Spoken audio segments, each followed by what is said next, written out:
13 जुलाई का ताल्लुक है, वो एक हिस्टोरिक ब्लंडर थी। उस ब्लंडर को 2020 में ठीक किया गया, जब उस छुट्टी को मनसूख किया गया था और जब सरकारी तौर पर इस फंक्शन को मनाया जाता है। अगर आप बैकड्राफ्ट में जाएंगे, देखेंगे ये दिन कश्मीरी पंडितों के लिए सबसे काला दिन है, क्योंकि इस दिन कश्मीरी पंडितों का लूटमार किया गया था। और आज भी हमारी कश्मीर पंडित कम्युनिटी इसको बट लूट दिवस के तौर पर मना रही है, यानी इस दिन बटों का लूटमार हुआ था कश्मीरी पंडितों का।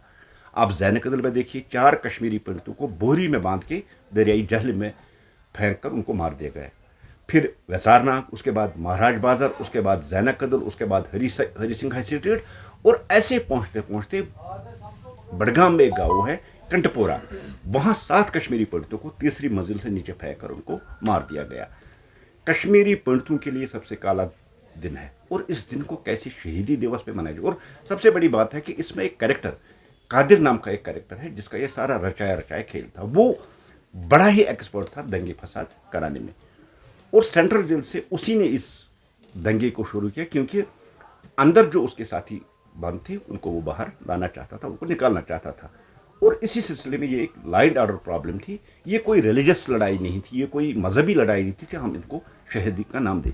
अगर हम सही वर्डिंग इसमें इस्तेमाल करें तो ये लुटेरे थे, फसादी थे, जिन्होंने उस वक्त कश्मीरी पंडितों के साथ लूटमार किया गया।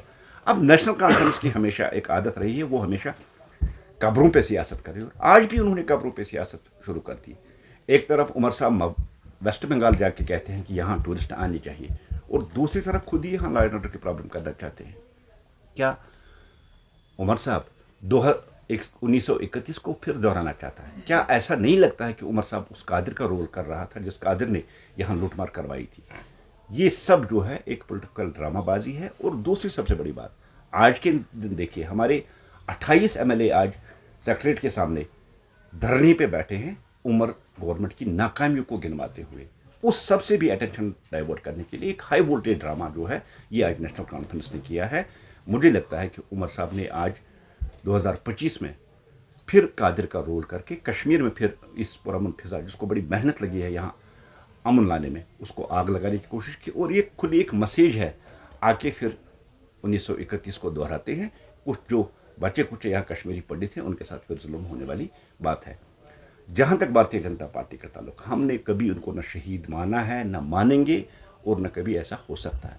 हमारी नज़रों में ये फसादी थे, दंगाई थे। उन्होंने जो 1931 को जो दंगा किया था, जिसमें कश्मीरी पंडितों पे बेइंतहा जुल्म किए गए थे,